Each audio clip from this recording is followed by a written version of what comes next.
मोक्ष का रास्ता वहीं से निकलता है। राहु ने जरा सा फेम दिया उनको, राहु फेम ले गया।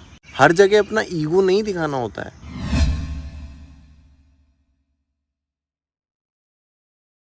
मातृ देवो भव और पितृ देवो भव, ये सिर्फ कहने की बात नहीं है। और ये इंडिया में ही क्यों कहा गया, ये कहीं और क्यों नहीं कहा गया कि माता की रिस्पेक्ट करो, पिता की रिस्पेक्ट करो, उनको पूजो। Respect is a different thing, उनको पूजना इज़ अ डिफरेंट थिंग। बाहर वो कल्चर नहीं है कि अपने माता पिता को पूजा जाए, उनकी कोई ज़्यादा रिस्पेक्ट की जाए। उनकी वहाँ इंडिपेंडेंस का एक माहौल है कि भाई इंडिपेंडेंट रहो, जल्दी कमाओ। ऐसा क्यों कहा गया, मैं आपको इसको एस्ट्रोलॉजी के परिप्रेक्ष्य में बताऊंगा। मैंने आपको बताया है धर्म अर्थ काम मोक्ष, लगन द्वितीय भाव, तृतीय भाव, चौथा भाव। तो यहाँ चौथा भाव हुआ मोक्ष का। चौथा भाव किसका होता है? गाड़ी बंगला भूमि वाहन मकान के सुख का, लग्जरीज का। ठीक है, आप लोगों ने नोटिस किया होगा, नहीं किया तो अब करिएगा, जो भी आपके आसपास वाले लोग हैं। 95% 5% आर ऑलवेज एक्सेप्शन। एस्ट्रोलॉजी में कभी भी एक योग को देख के इंसान कुछ नहीं बता सकता, 5%। पर फिर भी एक योग 95% पे लगे तो दैट्स अ बिग थिंग। 95% लोग जो अपनी लग्जरी, जिनके पास खूब लग्जरी है, खूब पैसा है, खूब कमाते हैं, वो अपनी माँ की बात को टालते नहीं हैं। उनकी ही माता ने जो बात बोल दी वो बात वो करते ही करते हैं, वो बात होनी होती है, वो बात उनके लिए पत्थर की लकीर हो जाती है। ठीक है, चौथा भाव मोक्ष का।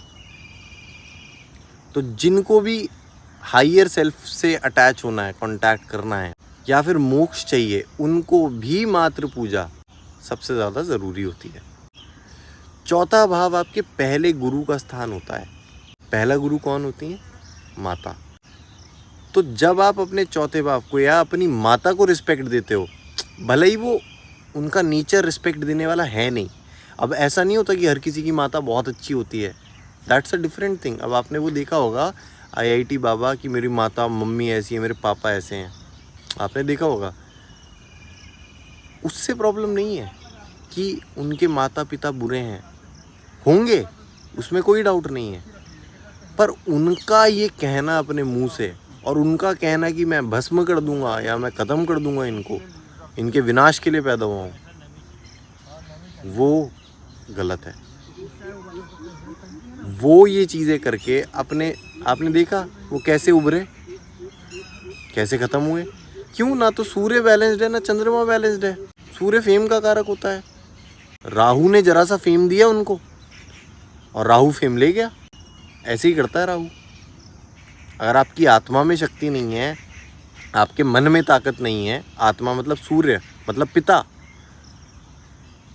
आप उनकी रिस्पेक्ट ही नहीं कर रहे हो। उन्होंने अपना कर्म कर दिया कि वो खराब कर रहे हैं, आप अपना कर्म करो कि you still respect them. You make distance but you respect them. आप अपना बेस्ट देते रहो, कोशिश करते रहो कि इनसे कैसे मेरी बन जाए। हर जगह अपना ईगो नहीं दिखाना होता है कि मेरी इनसे बनती नहीं है जी। बनती नहीं है तो बनाओ। 2-3 लोग ही तो होते हैं जिनसे बनानी होती है, जिनकी सुननी होती है, चुपचाप सुन लो। इससे अगर आपको उनकी रिस्पेक्ट करने के लिए भी रिस्पेक्ट नहीं करनी है ना, तो एटलीस्ट अपने फ़ायदे के लिए तो रिस्पेक्ट कर लो। इससे आपका चंद्रमा, अगर आप अपनी मदर की रिस्पेक्ट करते हो, मैंने आपको बताया मदर का जो एस्पेक्ट है वो लग्जरी, प्रॉपर्टी, गाड़ी बंगला भूमि वाहन मकान का है। आपको ज़्यादा कोई उपाय करने की ज़रूरत नहीं पड़ेगी अगर आप अपनी माता की बात मानते हो, उनकी रिस्पेक्ट करते हो, उनकी सेवा करते हो। एक जो माँ की दुआ, आपने मूवी देखी होगी KGF, उसमें एक डायलॉग था कि किसी के रोकने से भी नहीं रुकेगी तेरी ये सल्तनत, और वो एक माँ ने दी थी।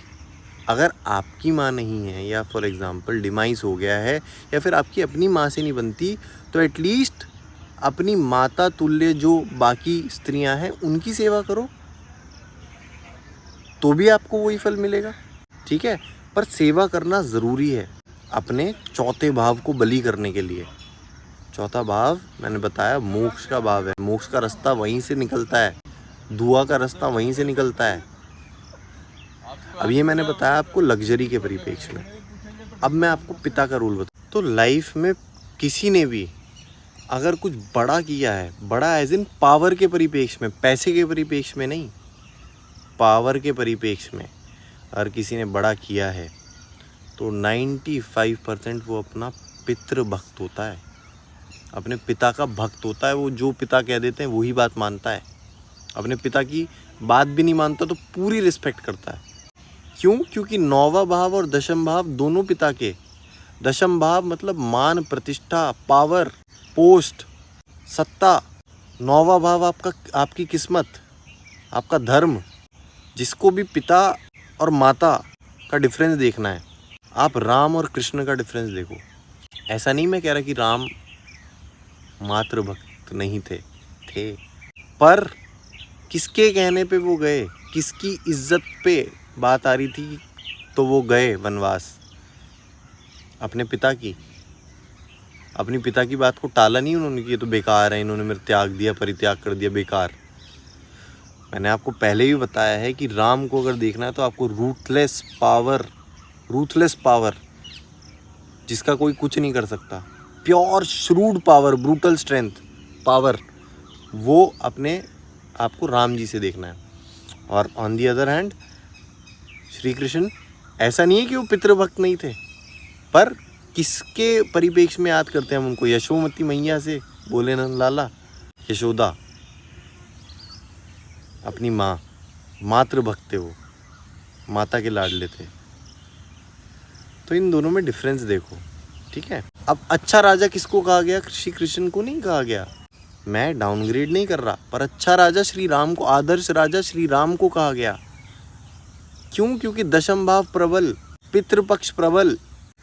तो जब भी किसी ने कुछ सिग्निफिकेंट पावर या पोस्ट अचीव करी है, या फॉर एग्जांपल किसी को सरकारी नौकरी ही चाहिए, आप पिता की रिस्पेक्ट करो ना करो, अपने मतलब के लिए तो कर लो, अपने मतलब के लिए तो रिस्पेक्ट कर लो। अपनी माता की रिस्पेक्ट अपने मतलब के लिए तो कर लो। इससे उनका फ़ायदा नहीं होगा, इससे फ़ायदा आप ही का होगा। अब आप लोग बोलोगे कि पर अनइंटेंशनली किया, मतलब इंटेंशनली जान के कि हमारा फ़ायदा हो तब हमने सेवा करी, तो उसका क्या फ़ायदा? चलो इसका भी मैं आपको बता देता हूँ। आप एक पौधा उगा रहे हो, आपके उसके लिए कोई इमोशंस नहीं है, आप उस पर टाइम से पानी देते हो, टाइम से उसको खाद मैन्योर देते हो, टाइम से उसको सनलाइट देते हो, मन नहीं है आपका, मन ही नहीं है, इंटेंशन बेकार है आपके उसके लिए। अगर उसको सही इन्वायरमेंट मिल रहा है तो वो क्या उगेगा या नहीं उगेगा? उगेगा, ठीक है। ऐसा नहीं होगा कि भाई आपके इंटेंशन खराब थे तो वो उगेगा, नहीं उगेगा। ऐसे ही अगर आप अपने सेल्फिश रीजंस की वजह से भगवान को पूजना स्टार्ट करते हो कि मुझे ये पैसे दो, मुझे ये दो, मुझे लग्जरी दो, वो बुरा नहीं है। कंक्लूजन क्या है कि आप भगवान की शरण में जा रहे हो, बहाना चाहे जो भी हो। ज़रूरी नहीं है कि हर कोई इतना प्योर होगा कि भाई उसको सब कुछ अपना समर्पित करना है, वो उसको भगवान तभी मिलेगा। नहीं, आप अपने मतलब से भी जा सकते हो भगवान के पास, अपने मतलब से ही जाओ। अगर आप सही इंटेंशन से, गलत इंटेंशन से, बुरे इंटेंशन से, छल, किसी भी इंटेंशन से आप भगवान के पास जा रहे हो, काम तो अच्छा ही कर रहे हो ना। आप सही इंटेंशन से, बुरे इंटेंशन से, किसी भी इंटेंशन से अपनी बॉडी बना रहे हो, काम तो आप सही ही कर रहे हो ना। काम पे ध्यान देना है।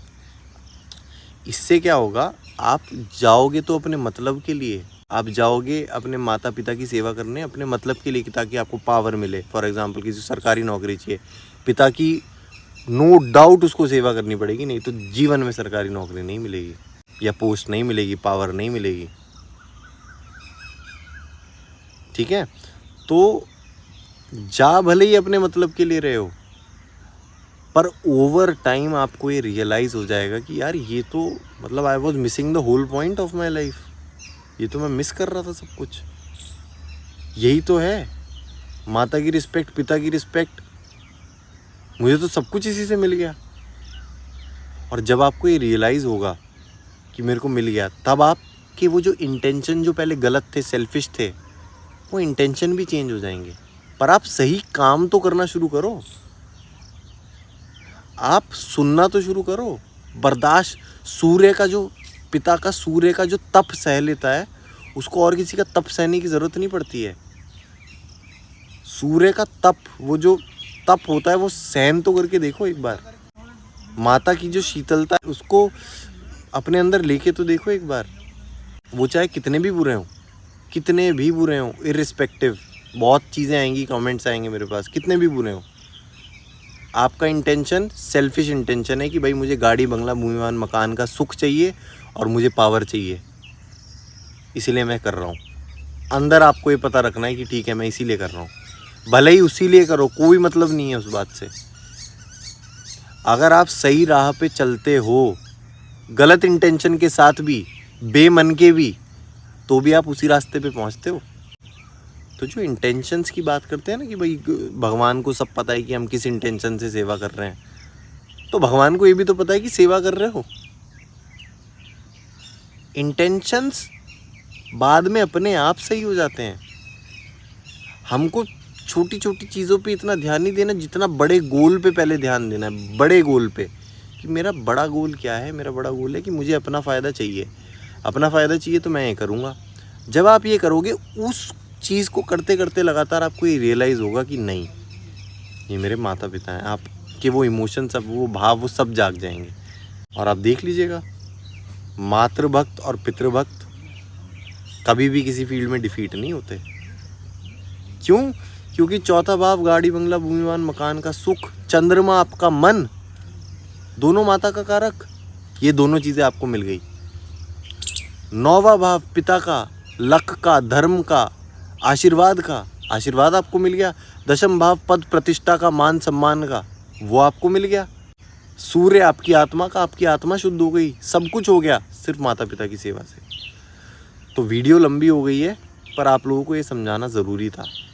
आप लोग विश्वास ना हो तो आसपास नोटिस कर लीजिएगा, 95% जो मातृभक्त हैं उनको ऐसी दुनिया की कोई लग्जरी नहीं है जो नहीं मिलती, और जो पितृभक्त हैं ऐसी कोई पावर नहीं है जिससे वो वंचित रह जाएं। मिलेगी ज़रूर, ठीक है। तो आई होप आपको समझ में आया हो कि इनकी पूजा से या इनको रिस्पेक्ट देने से आपको क्या मिलता है, आपका कितना फ़ायदा होता है, और माता पिता को कितना अच्छा लगेगा। आपने भले ही किसी अलग इंटेंशन से सेवा करी, कर दी, उनको थोड़ी पता है उनको कितना अच्छा फील होगा, कितने आशीर्वाद निकलेंगे। तो इस चीज़ से दोनों चीज़ें हो जाएंगी, आपको उनके आशीर्वाद भी मिलेंगे, आपका सूर्य भी प्रबल होगा, आपका चंद्रमा भी प्रबल होगा। तो ये ज़रूर शेयर करें उन लोगों से जो सारी मेहनत करते हैं, सब कुछ करते हैं, उनको ना तो लग्जरी मिलती ना पावर मिलती। उनके रूट कॉज में जाओ तो पता चलता है कि माता पिता की रिस्पेक्ट ही नहीं करते, मेरी तो बनती ही नहीं है। अरे नहीं बनती तो बनाओ भाई, बनती नहीं है, ठीक है। तो यही था, किसी को भी कुछ सवाल हो तो कमेंट करिएगा, और ऐसी वीडियोस के लिए इस चैनल पे ज़रूर आइएगा, ठीक है।